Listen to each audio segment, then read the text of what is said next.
ঝাড়গ্রামের পর যমুনা আতঙ্ক এবার পুরুলিয়ায়।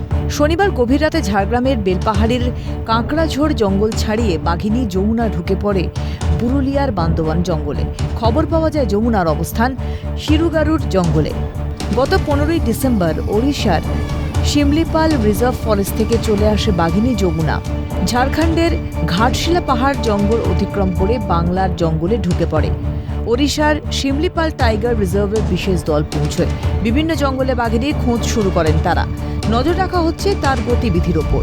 সঙ্গে রয়েছে পুরুলিয়া বন দপ্তরের সুন্দরবন ব্যাঘ্র প্রকল্পে 2টি বিশেষ টিমও।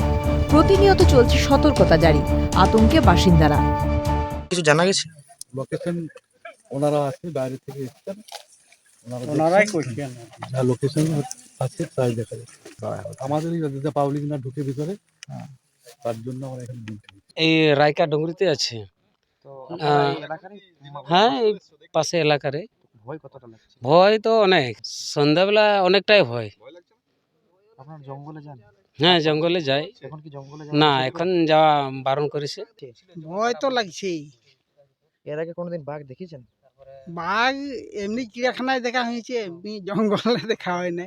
হ্যাঁ, জঙ্গলে কাঠপাট আনতে যাওয়া হয়ই, কিন্তু এখন আর যাওয়া হয় নাই, এখন বন্ধ করে দেওয়া হয়েছে। বন্ধ করে দেওয়া হয়েছে। সাধারণ মানুষকে আশ্বস্ত করেন পুরুলিয়া জেলা পরিষদের বন ও ভূমি কর্মাধ্যক্ষ। প্রশাসন সক্রিয় রয়েছে বলে জানান তিনি। এটা নিয়ে মানুষের বিশেষ আতঙ্ক হওয়ার দরকার নেই। আমাদের টিম সব সক্রিয় আছে এবং উড়িষ্যার থেকেও বাঘ ধরার টিম আমাদের এসে গেছে। কোনো আতঙ্ক যাওয়ার কারণ নেই, আমরা সজাগ আছি আপনাদের জন্য। যমুনাকে ধরতে রীতিমতো হিমশিম খেতে হচ্ছে বন দপ্তরকে। পুরুলিয়া থেকে দীপক রামের রিপোর্ট, ক্যালকাটা নিউজ।